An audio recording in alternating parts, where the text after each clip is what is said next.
बिस्मिल्लाहिर्रहमानिर्रहीम। अस्सलाम वालेकुम नाज़रीन, एक रोज़ पहले मून सलाही ने बयान दिया कि इमरान खान जब भी कहेंगे हम असम्बलियाँ तोड़ देंगे। मून सलाही कौमी असम्बली के रुकन हैं, परवेज़ इलाही के बेटे हैं। और उसके बाद फिर परवेज़ इलाही का एक वीडियो मैसेज आ गया जिसमें परवेज़ इलाही ने कहा कि हम वज़ादार लोग हैं। वैसे ये वज़ादार लोग होने की भी खूब कही कि हर आने वाले के साथ पैरों के साथ चिपट गए और हर जाने वाले को इन्होंने गालियाँ दी। ये है इनकी वज़ादारी, चाहे कितना ही लंबा साथ क्यों ना दिया हो, किसी ने कितना ही एहसान ना किया हो। नवाज शरीफ के बाद मुशर्रफ ने इन पर एहसान किया और जैसे ही मुशर्रफ कुर्सी से हटा, इन्होंने मुशर्रफ का नाम तक लेना गवारा नहीं किया। ये है इनकी वज़ादारी। बहरहाल फिर ये कहा कि इमरान खान जब भी कहेंगे मैं असम्बली तोड़ दूँगा। और हम लोग वादे के पक्के लोग हैं, माशाल्लाह वादे के पक्के तो बहुत लोग हैं। वीडियो मैसेज अच्छा था। पीटीआई के वर्कर हामी और उनके मीडिया में बैठे हुए हमदर्द ज़ाहिर है इससे खुश हुए होंगे या उन्हें खुश होने का, अपनी खुशी ज़ाहिर करने का मौका मिला होगा। लेकिन परवेज़ इलाही ने इस क्लिप में एक बात नहीं बताई। वो ये थी कि इसने जरदारी साहब जो लाहौर आए हुए हैं उनको क्या मैसेज भेजा और फिर जरदारी साहब ने इस मैसेज के जवाब में क्या कहा, ये उन्होंने नहीं बताया। बात यह है कि परवेज़ इलाही को अब अपनी पड़ गई है और ज़ाहिर है कि अगर पीटीआई के थोड़े से भी रुकन इस्तीफ़ा दे दें तो परवेज़ इलाही की हुकूमत ख़त्म हो जाती है। और उससे बड़ी बात यह है कि अपोजिशन ने, पंजाब असम्बली की अपोजिशन ने या वफाक की हुकूमती इत्तेहाद ने जो फ़ैसला किया है वो तहरीक अदम एतमाद लाने का फ़ैसला है। और ज़ाहिर में तो यही लग रहा है कि तहरीक अदम एतमाद का मकसद असम्बली को तोड़े जाने से रोकना है, यानी परवेज़ इलाही के हाथ बांधना है कि वो असम्बली को तोड़ ना सके। लेकिन असल ख़बर यह है कि ये तहरीक अदम एतमाद पेश होगी और मंजूर भी होगी, जिसकी वजह यह है कि इस मरतबा दो चीज़ें तब्दील हुई हैं, बल्कि तीन चीज़ें तब्दील हुई हैं। पहली चीज़ ये तब्दील हुई है कि काफ लीग के अरकान जो है उन्होंने चौधरी शुजात से फिर राब्ते किए हैं। पिछली मरतबा भी इन्होंने राब्ते किए थे और 6 अरकान असम्बली चौधरी शुजात से राब्ते में थे, जिसका मतलब ये था कि चौधरी शुजात आसानी से अपना पार्लिमानी लीडर मुंतखब करा सकते थे, क्योंकि टोटल 10 हैं। तो 10 में से 6 जिस तरफ होंगे पार्लिमानी पार्टी का लीडर बनाना उन्हीं के इख्तियार में होगा और उस वक्त हुकूमत का तख्ता उल्टा जा सकता था। लेकिन फिर बाजवा साहब बीच में आए, क्योंकि बाजवा साहब की एक अपनी गेम थी जो कि अब ज़ाहिर हुई लोगों पर कि वो एक्सटेंशन लेना चाहते थे और उसके पीछे इमरान खान भी था। और बदकिस्मती से या मज़ाक़ खेज़ हकीकत के तौर पर हमें ये कहना चाहिए कि शहबाज शरीफ भी बाजवा साहब को 6 महीने नहीं 1 साल की तोसी देने के लिए पूरा जोर लगा रहे थे। वो चक्कर ख़त्म हो गया। अब चौधरी शुजात के पास अक्सरियत काफ लीग के अरकान की आ जानी है। मौजूदा पोजीशन को तहरीक अदम एतमाद कामयाब कराने के लिए सिर्फ 4 अरकान की ज़रूरत है। लेकिन 4 अरकान जो हैं वो ज़ाहिर है अगर काफ लीग से टूटते हैं तो उनका वोट काउंट नहीं किया जाएगा। अक्सरियत चूँकि परवेज़ इलाही के साथ थी। अब 6 की इतला है कि 6 इनके पास है। और अगर कोई ऐसी सूरत हाल पैदा होती है जिसमें गवर्नर साहब परवेज़ इलाही साहब को कहें कि आप एतमाद का वोट लो, तो फिर सूरत हाल बहुत ज़्यादा आसान है। वो इसलिए कि पीटीआई के एक अच्छी खासी तादाद ऐसी है जो एतमाद का वोट नहीं देगी, काफ लीग के अरकान समेत। तो परवेज़ इलाही साहब आराम से उड़ जाते हैं। लेकिन इस वक्त जो ज़ाहिर जो इम्कानी सूरत हाल है उसमें सर फहरिस्त तहरीक अदम एतमाद है। गवर्नर की तरफ से एतमाद का वोट लेने के लिए कहने की नौबत भी आ सकती है, लेकिन फ़िलहाल जो अव्वल पोजीशन है वो है तहरीक अदम एतमाद की। और मैंने कल भी अपने इस व्लॉग में कहा था कि अगर इमरान खान ने इस्तीफ़ों का कहा तो पंजाब असम्बली के पीटीआई के अरकान की अक्सरियत वो इस्तीफ़े नहीं देगी। अक्सरियत कितनी होगी ये लोगों के लिए खासा हैरानकुन वाक़या होगा। बहरहाल मिनिमम भी अगर हम कहें तो जो 51% होते हैं वो अक्सरियत होते हैं, यानी कम से कम 51% अरकान ऐसे होंगे जो इस्तीफ़े नहीं देंगे। अगर इससे फ़र्ज़ करें इससे कम भी हुए तो तब भी इमरान खान की गेम कामयाब नहीं हो सकती। और दूसरी बात यह है, जिस बात का परवेज़ इलाही को भी इल्म है किसी हद तक, वो ये है, हाँ इसमें यह है कि इमरान खान ने अभी तक परवेज़ इलाही को ये हदायत नहीं दी है कि आप असम्बली तोड़ें।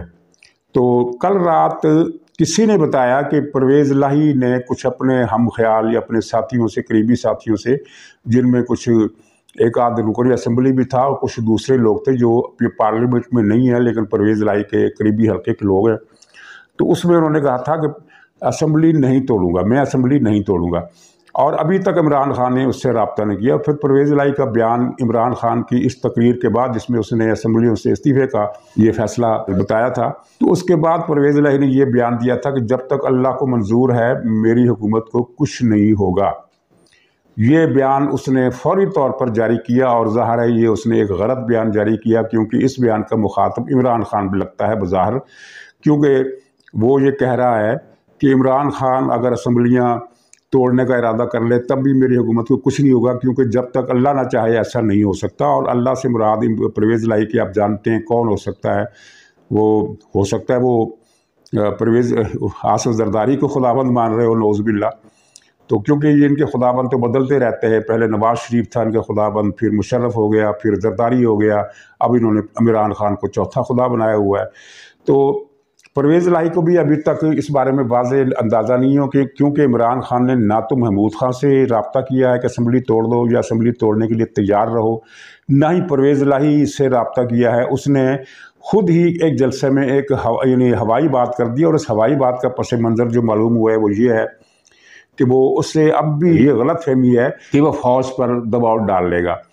ये गलत फहमी इसलिए कि अब जबकि पाकिस्तान की तमाम जो सोसाइटी के, गवर्नमेंट के, सिस्टम के जो कंपोनेंट होते हैं, जितने भी अज्जा होते हैं, अपोजिशन है, सियासी जमातें हैं, प्रेस है, सिफारती हल्के हैं, यानी जो भी इस निज़ाम से जुड़े हुए लोग हैं, किसी न किसी शक्ल में सबका इत्तेफाक राय है कि जो मौजूदा अस्करी क़यादत है, जिसने कल से बाकायदा चार्ज संभाल लेना है, आर्मी चीफ साहब ने, आसिम मुनीर साहब ने, और उनके जो हम ख्याल हैं जो इस वक्त फ़ौज में भारी अक्सरियत में हैं, और फ़ौज ने भी जो नया डॉक्ट्राइन ओन कर लिया है, अडॉप्ट कर लिया है, उसके तहत फ़ौज अब किसी सियासी जमात के दबाव या गैर दबाव से मुतल्लक ही नहीं है। यानी उनका ये कंसर्न ही नहीं है, एक इर्रेलेवेंट चीज़ हो गई है उनके लिए दबाव डालना, क्योंकि उन्होंने साफ तय कर लिया कि हमने सियासत में मुदाखलत नहीं करनी, ना उसके हक़ में ना इसके हक़ में। लेकिन इमरान खान को ये पता नहीं क्यों गलत फहमी है कि वो फ़ौज पर दबाव डाल लेगा। अच्छा, फ़ौज पर दबाव डालने का आखिरी हरबा उसने ये इस्तेमाल किया, ये पिंडी के जलसे का। इससे पहले कितने हरबे नाकाम हुए, इसने इलेक्शन कमिश्नर से इस्तीफ़ा मांगा, वो नहीं मिला। इसका जो टारगेट था वो ये था कि मैं ये अप्रैल मई की में जिसने टारगेट बनाया था, जब उसने तूफ़ानी एक मुहिम शुरू की थी जलसों की, तो उसका टारगेट क्या था? ये था कि मैं ऐसे हालात पैदा कर दूँ कि सितंबर में इलेक्शन हो जाए, सितंबर में, अक्टूबर में इलेक्शन हो जाए, नवंबर के शुरू में इलेक्शन हो जाए, ताकि मैं हुकूमत बनाऊं और फिर जनरल फैज़ को आर्मी चीफ बना दूं। ये उसका टारगेट था और सारा जोर उसने इसी के लिए लगाया। और इस टारगेट के हुसूल के लिए उसने जो ज़ैली टारगेट इख्तियार किए, मुकर्रर किए, वो सब के सब नाकाम रहे। अगर हम गिनती करें तो वो 3 दर्जन से ज़्यादा नाकामियाँ इन 6 महीनों में इमरान खान को मिली हैं, 3 दर्जन से ज़्यादा, जिनमें एक इलेक्शन कमीशन का भी था, और 25 मई को भी उसी में शामिल कर लें।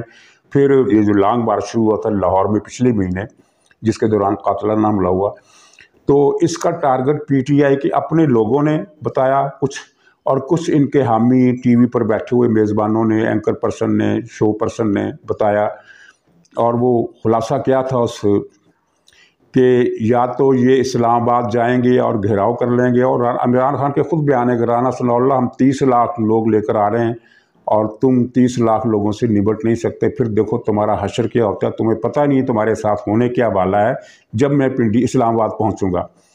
फिर टारगेट चेंज किया तो पिंडी को रख लिया, और ये बातें इन्हीं ने फैलाई, किसी ने दूसरे ने कोई राज लीक नहीं किया, किसी दूसरे ने कोई ये इंकशाफ नहीं किया। इनके अपने ही लोगों ने इशारे दिए और वाज़े अल्फाज में इशारे दिए कि हम हसास मुकाम पर जाएंगे और घेराव कर लेंगे और वही हाल करेंगे जो रोमानिया में हुआ था। रोमानिया में सदर चाउशेस्कू की रिहाइशगाह का मुहासरा कर लिया था मुजाहिरीन ने, जो और फिर उनको घसीट कर बाहर निकाला था और फांसी की सज़ा दे दी थी। श्रीलंका बनाने की बातें ये करते रहे। तो ये सारे अहदाफ GHQ के, ये कर देंगे वो कर देंगे, फिर GHQ से अगर GHQ ना गए तो फिर वहाँ से इस्लामाबाद। और ये मनसूबा इनके एक लीडर ने बताया था कि जब ये लाखों लोग पिंडी में जमा हो जाएंगे तो फिर ये लाखों लोग पिंडी का रुख करेंगे। ज़ाहिर एक ही सड़क है फैज़ाबाद से जाने वाली, और इसी के अंदर दाखिल हो जाएंगे तो इस्लामाबाद में दाखिले से हमें कोई रोक नहीं सकता।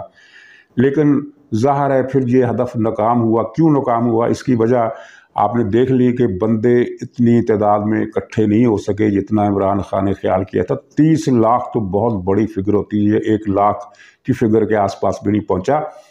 और सबका ये कहना है कि 30 से 35 हज़ार तक आदमी थे। और इसमें दिलचस्प मज़ेदार बात यह है कि पख्तूनख्वा की सूबाई हुकूमत ने जो रिपोर्ट इमरान खान को दी है कि जनाब हमने 30 हज़ार बंदे इस्लामाबाद पिंडी भेजे हैं पूरे सूबे से, 30 हज़ार, वो एक डांट डपट हुई थी कि पख्तूनख्वा से लोग कम आए हैं। तो सूबाई हुकूमत ने आदाद शुमार के साथ कि फ़लाँ शहर से इतने, पेशावर से इतने, डेरा इस्माइल खां से इतने, कोहाड़ से इतने, बन्नू से इतने, टांक से इतने, फ़लाँ जगह से इतने, फ़लाँ जगह से इतने, वो सारे लिस्ट दिए। वो 30 हज़ार की तादाद है, 30 हज़ार। ये कन्फर्म खबर है कि 30 हज़ार की फिगर उन्होंने दी है। तो जबकि ये झूठ है, इसलिए झूठ है कि अगर ये 30 हज़ार ये पेशावर से आए थे, यानी पख्तूनख्वा से आए थे, तो इस्लामाबाद पिंडी में तो टोटल 35 हज़ार ज़्यादा से ज़्यादा आदमी, अगर कुछ लोगों का कहना है कि 35 से भी कम थे, 30 से ज़्यादा थे, 35 से कम थे। क्योंकि ये वो जलसागाह थी जिसमें गिनती करना इसलिए आसान था कि सड़क की चौड़ाई मुतय्यन है और आधे फरलांग की सड़क थी। आधे फरलांग की लंबाई में 400 साढ़े 400 मीटर तक ये जलसा फैला हुआ था। अब एक सड़क जिसकी चौड़ाई आपने भी देखी है, उसके एक तरफ जलसा होता है और वो यानी 400 मीटर तक चौड़ी लंबाई उसकी लंबान है, तो उसमें कितने आदमी आए होंगे। तो वो जो अंदाज़ा है 32-33 हज़ार का अंदाज़ा है। तो ये पख्तूनख्वा से 30 हज़ार आदमी आए, तो ये बाकी इसका मतलब है कि मैक्सिमम जो थे वो 5 हज़ार थे।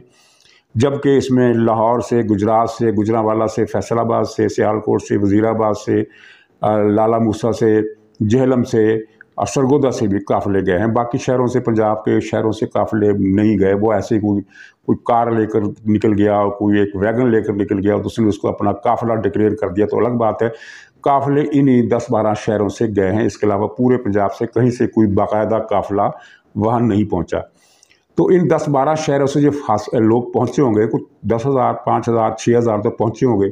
और फिर इस्लामाबाद से भी लोग आए, फिर पिंडी से भी लोग आए, और फिर इसी मजमा में 13 हज़ार, 14 हज़ार की वो फिगर थी जो सिक्योरिटी इदारों की थी, यानी 10.5 हज़ार पुलिस, 2.5 हज़ार रेंजर्स और दूसरा अमला, और उसमें कुछ सैकड़ों के करीब सहाफ़ी थे, मुल्की गैर मुल्की, टीवी के, अखबारात के मिलाकर, यानी कुछ 100-200 तो लाजमन होंगे, बल्कि इससे ज़्यादा ही होंगे। असल किस्सा ये है कि PTI पख्तूनख्वा ने 60 हज़ार की कमिटमेंट की थी इमरान खान के कहने पर कि कम से कम 60 हज़ार आदमी होना चाहिए, और पंजाब से तकरीबन 30 हज़ार के वादे लिए थे इमरान खान ने पूरी क़यादत से। खाजी जोड़ इजलास लाहौर में हुआ था, तो ये तय हुआ था कि 30 हज़ार कम से कम पंजाब से जाएंगे, 60 हज़ार पख्तूनख्वा से आएंगे, और 10 हज़ार जो हैं वो पिंडी इस्लामाबाद के लोग होंगे। यूँ 1 लाख का बड़ा शो हो जाएगा। तो वो 1 लाख का शो नहीं हो सका। 10 लाख के ये दावे करते रहे, कभी 30 लाख के दावे भी करते रहे, और फिर ये प्लानिंग भी इन्होंने की कि बाहर से भी लोग आएंगे, गिलगित बल्तिस्तान से लोग आएंगे जो इस्लामाबाद में गुंडागर्दी करेंगे। वो प्लान इनका ख़त्म हो गया। वो हुकूमत ने जो इंटेलिजेंस रखी हुई थी उसकी नज़र में आ गए, और इनको भी पता चल गया कि हम इंटेलिजेंस की नज़र में आ गए, और वो फिर वो पंजाबी में कहते हैं ना कि नीमे होकर वापस इस्लामाबाद से वापस चले गए, गिलगित पहुँच गए। तो ये इनका मजमा था 1 लाख का, जिसकी ये जो अंजाम था आखिर में वो ये हुआ कि वो 35 हज़ार लोग भी नहीं हो सके। और ज़ाहिर है सड़क मापने वालों ने, एक सड़क है और 450 गज तक वो मजमा फैला हुआ है, इससे बड़ा जलसा नहीं है। तो कैलकुलेशन सबके लिए बड़ी आसान है, कोई भी कर सकता है, और उन्होंने कर ली कि ये 30, 32, 35 हज़ार से ज़्यादा का मजमा नहीं था। तो वरना ओरिजिनल प्लान जो इमरान खान ने बनाया था वो असल में 2 किस्म का था। एक तो ये था कि GHQ को घेराव करना, और ये बात किसी और ने लीक नहीं की, खुद इनके अपने मीडिया पर्सन्स ने और पार्टी के लीडरों ने, फवाद चौधरी ने और दूसरों ने इशारे दिए थे कि हम पिंडी में जाएंगे और वहाँ जाएंगे और जहाँ से फिर हमें कुछ ना कुछ मिलेगा। तो ज़ाहिर है वो कोई टेलीफोन के महकमे की बात तो नहीं कर रहे थे ना। फिर प्लान ये भी था कि पिंडी में अददी क़ुव्वत देखकर कितनी स्ट्रेंथ पिंडी में जमा होती है ये फैसला करेंगे इस्लामाबाद जाना है या नहीं जाना।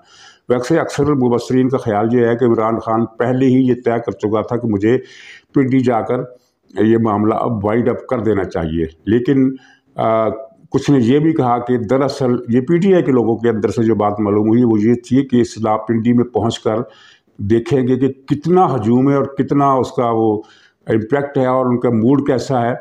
तो उस हजूम को देखकर फैसला करेंगे कि हमने इस्लामाबाद जाना है कि नहीं जाना। और फिर इस्लामाबाद जाने का रास्ता तो ज़ाहिर है फैज़ाबाद के ज़रिए से फिर उन्होंने निकल पड़ना था। और इनका ख्याल था कि फिर अगर मजमा बड़ा हुआ तो राना सनाउल्लाह नहीं रोक सकेगा। लेकिन जब ये मजमा इतना मजमा है तो इस मजमे की जो सूरत हाल है वो आपके जहन में होनी चाहिए कि ये सारा का सारा जलसा कभी भी किसी भी पार्टी का सारा जलसा फाइटिंग फोर्स नहीं होता। आम फार्मूला जो सियासी हलकों में आज से नहीं 1970 के ज़माने से चला आ रहा है वो ये है कि अगर कोई पार्टी 10,000 का जुलूस निकालती है 10,000 का, तो पुलिस उसे रोकती है, तो उन 10,000 में से 700 से लेकर 500-700 से लेकर 1,000 तक का ज़्यादा से ज़्यादा तादाद ऐसी हो सकती है जो फाइट करती है। यानी हर 10वां आदमी फाइट से मुराद है कि पुलिस पर पथराव करना, पुलिस की फेंके हुए शेल पकड़कर वापस उन पर फेंक देना या किसी भी तरीके से पुलिस के को कन्फ्रंट करना, ये तादाद इतनी कम होती है। अब 35,000 का मतलब ये था कि 3,500 आदमी इनके पास फाइटिंग फोर्स बनती अगर हम अंदाज़ा लगा लें। वैसे अक्सरियत फाइटिंग इसकी इसलिए नहीं थी, वो पुख्तूनख्वा से आए हुए लोग थे और जिनको हज़ार रुपये लेकर भी उनमें से बहुत सारे ऐसे थे जिनको 1,000 रुपया देकर लाया गया था। तो उनमें से कितने लोग फाइटिंग फोर्स के बन सकते थे? 2,500 3,000। तो इतनी फोर्स से तो निपटने के लिए राना सनाउल्लाह के पास काफ़ी से ज़्यादा इंतजाम थे। चुनांचे फिर इमरान खान ने यही सोचा कि वाइंड अप कर दिया जाए। और जब नाज़रीन जब इसने कल जलसे की तकरीर जब हो रही थी तो जब इसने आखिर में ये कहा कि हमारी तहरीक जारी रहेगी, तो मैं तो उसी वक्त समझ गया और मेरी तरह और भी बेशुमार लोग होंगे जो उसी वक्त समझ गए होंगे कि ये तहरीक को ख़त्म करने का ऐलान कर रहा है। आपको याद होगा ताहरुल कादरी ने जब धरना ख़त्म किया, जिस रोज़ इस्लामाबाद में धरना ख़त्म करने का ऐलान किया, तो उसके अल्फाज क्या थे? उसने कहा था कि मैं इस तहरीक को फैला रहा हूँ और ये हुक्म दे रहा हूँ कि ये धरना पूरे पाकिस्तान में, पाकिस्तान के हर शहर में फैला दिए जाए। चुनांचे आप लोग अपने अपने शहर पहुँचें और जो कारकुन जिस जगह मौजूद है वहीं पर धरना दे दे, पूरे पाकिस्तान को धरना बना दो। तो जो सादा लोग कारकुन थे तो उन्होंने तो यही समझा कर लामा साहब ने कोई बड़ी गज़ब की, कहर की लाठी बरसा दी हुकूमत पर। लेकिन जो समझने वाले थे वो समझ गए कि ये धरना ख़त्म करने का ऐलान है। तो इमरान खान ने जब ये कहा कि मैं तहरीक जारी रखूँगा और असम्बलियों से इस्तीफ़े दे रहा हूँ, तो ये तहरीक को ख़त्म करने का ऐलान था और कारकुनों को तसल्ली देने का कि जी हम बग़ैर किसी ऐलान के वापस नहीं जा रहे, हम बहुत बड़ा बम धमाका करने जा रहे हैं। और ये बम धमाका आने वाले दिनों में, आप चंद दिनों में देख लीजिएगा कि इसकी जो शक्ल पजीरी है वो किस हद तक इमरान खान के लिए नुकसान का बास बनती है। इमरान खान के हाथ से जितने भी इसके पास पत्ते थे सब वो शो कर चुका, अब इसके पास शो करने के लिए कुछ नहीं है। और ये इस्तीफ़ों का कहानी जो है अब जरदारी साहब निमट लेंगे या जो भी हालात में, इनको इमरान खान को, पीटीआई को एक बात का अंदाज़ा और एहसास हो जाना चाहिए कि अब न तो बाजवा साहब हैं, ना ही फैज़ साहब हैं, ना ही गफूर साहब हैं। गफूर साहब मौजूद है अपनी जगह पर, लेकिन वो बेबस हो चुके हैं और ख़बर ये है कि आने वाले दिनों में उनका घेरा तंग होने वाला है, क्योंकि वो वाहद फ़ौजी अफसर थे जो वर्दी में रहते हुए इमरान खान के हक़ में और उस वक्त की अपोजिशन के ख़िलाफ़ ट्वीट किया करते थे। तो उनके ख़िलाफ़ कुछ और भी मिसडीड्स की रिपोर्टें हैं। तो सुना यही जा रहा है कि उनका भी क्या कहते हैं कि शिकंजा कसे जाने वाला है। और आप देखेंगे कि यानी जो अब नई रजीम फ़ौज के अंदर आई है ये मुकम्मल तौर पर गैर सियासी तो होगी, लेकिन माजी करीब में जो कुछ होता रहा है उसका भी ये हिसाब किसी न किसी सतह पर, मिनिमम सतह पर ही कह लें, लेगी।